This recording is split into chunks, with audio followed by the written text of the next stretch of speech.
स्वागत है दोस्तों आपका हमारे इस यूट्यूब चैनल पे। दोस्तों इस वीडियो में आज हम India state of forest report 2021 जो 2-3 दिन पहले ये रिपोर्ट जारी कर दिया गया है, ठीक है। और ये जो रिपोर्ट जारी करता है वो है फॉरेस्ट सर्वे ऑफ इंडिया, ठीक। तो और ये report India state of forest report जो होता है वो प्रत्येक 2 साल में जारी किया जाता है। तो इससे पहले 2019 में जारी किया गया था, अब जो है 2021 में जारी किया गया है। तो हमने जो अब तक इससे संबंधित जो भी डाटा से संबंधित प्रश्न आते हैं, चाहे वृक्षावरण हो, चाहे वनावरण क्षेत्र हो, ठीक है, वो सभी का डाटा जो था 2019 वाले का आंसर हम लोग देते थे। अब जो हम लोग आंसर देंगे वो 2021 के लेटेस्ट डाटा के हिसाब से हम लोग सब कुछ आंसर देने वाले हैं। चाहे वो मैंग्रोव के क्षेत्र में हो, वनावरण के क्षेत्र में हो, वृक्षावरण के क्षेत्र में हो, तब जो भी प्रश्न आएगा हम लोग को इसका डाटा याद कर लेना है। तो ये चूँकि इसका जो डाटा है फिलहाल अभी न्यू रिपोर्ट यहाँ आया तो बहुत अवेलेबल जो है उसको पढ़ पढ़ के नोट करके उसको नोट डाउन करना पड़ता है, उसको फिर तैयार करना पड़ता है और उसके हिसाब से जो इम्पोर्टेंट रहता है उसी को छांट करके इसमें लिखना पड़ता है, ठीक है। तो इस हिसाब से ये कुछ सीरीज़ हमारा चलेगा, लगभग 5 या 6 वीडियो का ये सीरीज़ चलेगा। तो ये सीरीज़ पार्ट 1 है, ठीक है।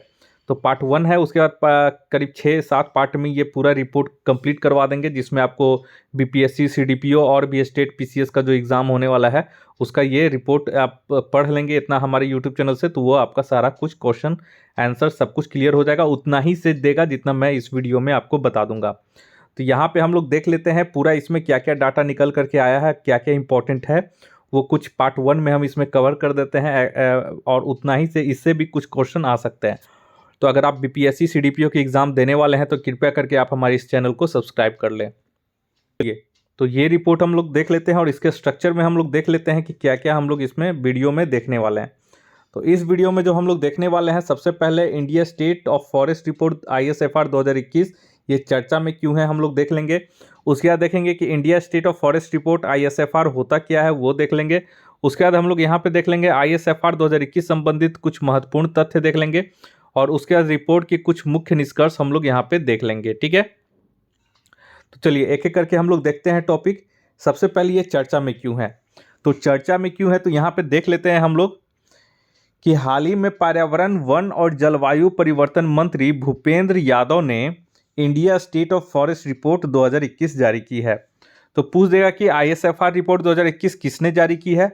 अगर मंत्री पूछेगा तो भूपेंद्र यादव, और किस मंत्रालय ने, तो पर्यावरण, वन और जलवायु परिवर्तन मंत्रालय ने, ठीक है। नेक्स्ट बोल रहा है कि यह रिपोर्ट भारतीय वन सर्वेक्षण एफएसआई द्वारा तैयार की गई है, जो देश में वन और वृक्ष संसाधनों का आकलन करता है। चलिए अब नेक्स्ट में आइए कि ये होता क्या है आईएसएफआर, ठीक है। Indian state of forest report ISFR क्या है।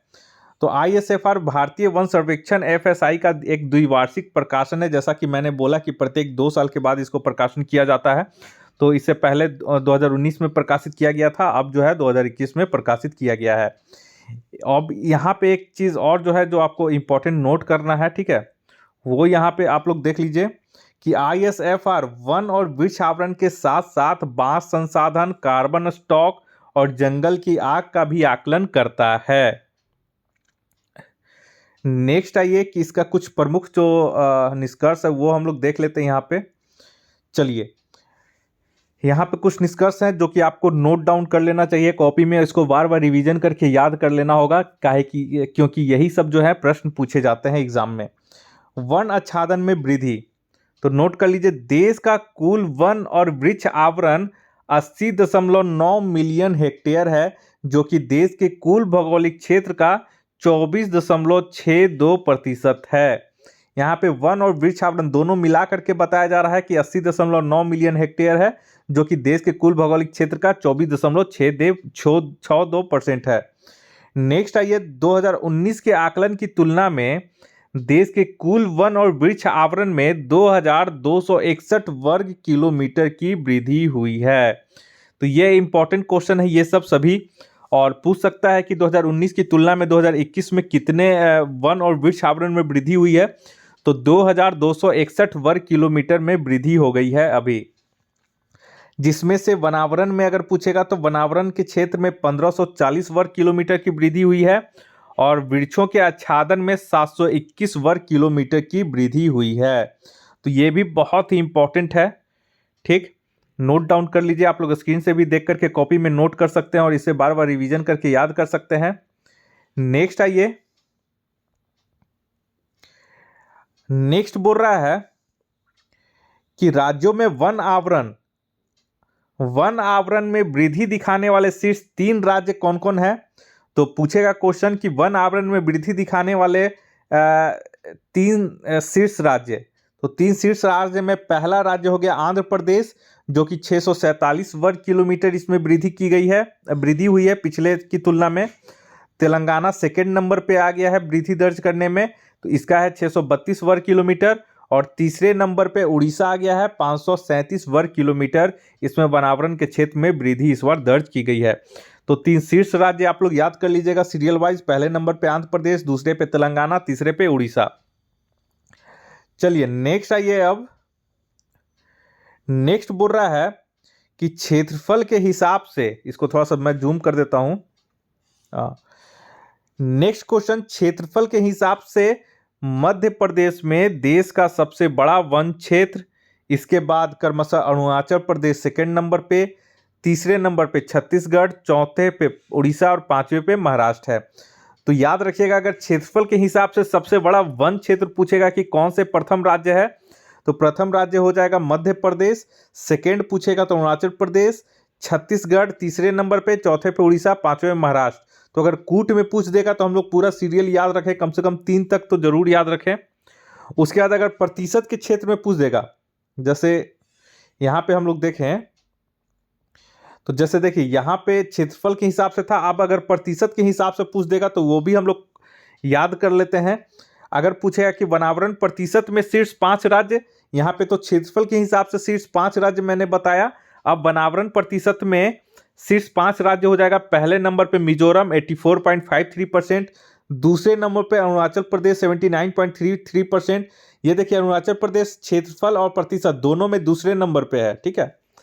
तीसरे में हो जाएगा मेघालय 76%, चौथे में हो जाएगा मणिपुर 74.3% और पांचवें नंबर पे हो जाएगा नागालैंड 73.90%।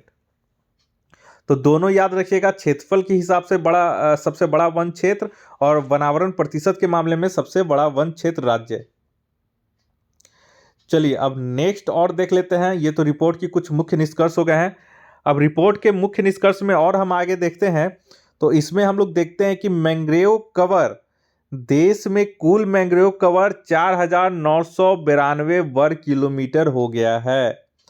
अब हम लोग को पूछेगा कि अगर मैंग्रोव कवर देश में कुल मैंग्रोव कवर कितने वर्ग किलोमीटर में है फैला हुआ, तो हम लोग को 2019 के डाटा का अब आंसर नहीं देना होगा। अब हम लोग ये नया वाला डाटा देंगे, ठीक है।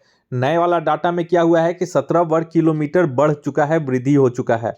तो वही दूसरे नंबर पे बोल रहा है कि देखिए 2019 के पिछले आकलन की तुलना में मैंग्रोव कवर में 17 वर्ग किलोमीटर की वृद्धि देखी गई है। उसके बाद बोल रहा है कि मैंग्रोव कवर में सर्वाधिक वृद्धि वाले शीर्ष 3 राज्य, पहले नंबर पे उड़ीसा है 8 वर्ग किलोमीटर की वृद्धि हुई है, दूसरे नंबर पे महाराष्ट्र है 4 वर्ग किलोमीटर की वृद्धि हुई है और तीसरे नंबर पे कर्नाटक है जो कि 3 वर्ग किलोमीटर में वृद्धि हुई है। अब आइए कार्बन स्टॉक, ठीक है। तो कार्बन स्टॉक में यहाँ पे हम लोग देख लेते हैं, कहाँ गया, हाँ। अब आइए देखिए कार्बन स्टॉक में बोल रहा है कि कार्बन स्टॉक देश में कुल कार्बन स्टॉक 7204 मिलियन टन होने का अनुमान है। तो याद रखिएगा कि देश में कुल कार्बन स्टॉक कितना मिलियन टन होने का अनुमान है, तो 7204 मिलियन टन होने का अनुमान है। नेक्स्ट आइए और कुछ अन्य महत्वपूर्ण तथ्य हैं ISFR रिपोर्ट 2021 से, वो हम लोग देख लेते हैं। इस वर्ष की रिपोर्ट में भारत के टाइगर रिजर्व, कॉरिडोर और शेर संरक्षण क्षेत्र में वन आवरण के आकलन से संबंधित एक नया अध्याय भी जोड़ा गया है। दूसरे नंबर है कि इससे इन क्षेत्रों के भीतर वर्षों से लागू किए गए संरक्षण उपायों और प्रबंधन हस्तक्षेपों के प्रभाव का आकलन करने में मदद मिलेगी। तो इसमें एक नया अध्याय जोड़ा गया है और एक और नया अध्याय जोड़ा गया है जो कि ये है कि इसी रिपोर्ट में FSI की एक नई पहल जो जमीन के ऊपर बायोमास का अनुमान लगाने से संबंधित है, उसे भी एक अध्याय के रूप में शामिल किया गया है। नेक्स्ट है, यहां पे देख लेते हैं कि और इस पहल के जो बायोमास का जो पहल शुरू किया गया है, तो इस पहल को अंतरिक्ष अनुप्रयोग केंद्र, जो कि इसरो की एक सब्सिडरी कंपनी है जिसका सेंटर अहमदाबाद में है, के सहयोग से पूरे देश में जमीन के ऊपर बायोमास यानी कि एबव ग्राउंड बायोमास के आकलन के लिए शुरू किया गया है। और बता दें कि एबव ग्राउंड बायोमास यानी कि एजीबी में धरातल पर के सभी जीवित वनस्पति पदार्थ जैसे तना, शाखाएं, छाल, बीज और पत्ते इत्यादि शामिल किए गए हैं। तो ये कुछ महत्वपूर्ण तथ्य हो गए हैं, कुछ निष्कर्ष हो गए हैं, कुछ डाटा जो इंपॉर्टेंट था, शुरुआती डाटा वो जो कलेक्ट हुआ है वो दे दिए हैं। अब आइए आज के प्रश्न में। तो आज का जो प्रश्न है वो बोला जा रहा है कि निम्नलिखित कथनों पर विचार करें। पहला कथन बोल रहा है कि India state of forest report केवल देश के वनावरण और वृक्षावरण का आकलन करती है। दूसरा स्टेटमेंट बोल रहा है ISFR 2021 के अनुसार आंध्र प्रदेश ने वन क्षेत्र में सबसे अधिक वृद्धि दर्ज की है। तो यहाँ पे जो इसका आंसर बोल रहा है कि उपयुक्त में से कौन से कथन सही हैं। ऑप्शन है ए केवल 1, ऑप्शन बी केवल 2, ऑप्शन सी दोनों 1 और 2, और ऑप्शन डी ना तो 1 ना तो 2।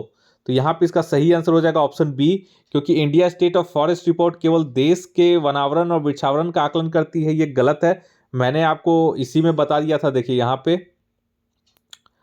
हाँ, ISFR वन और वृक्ष आवरण के साथ साथ बांस संसाधन, कार्बन स्टॉक और जंगल की आग का भी आकलन करता है। तो इस हिसाब से यहाँ पे पहला वाला जो स्टेटमेंट था वो गलत हो गया।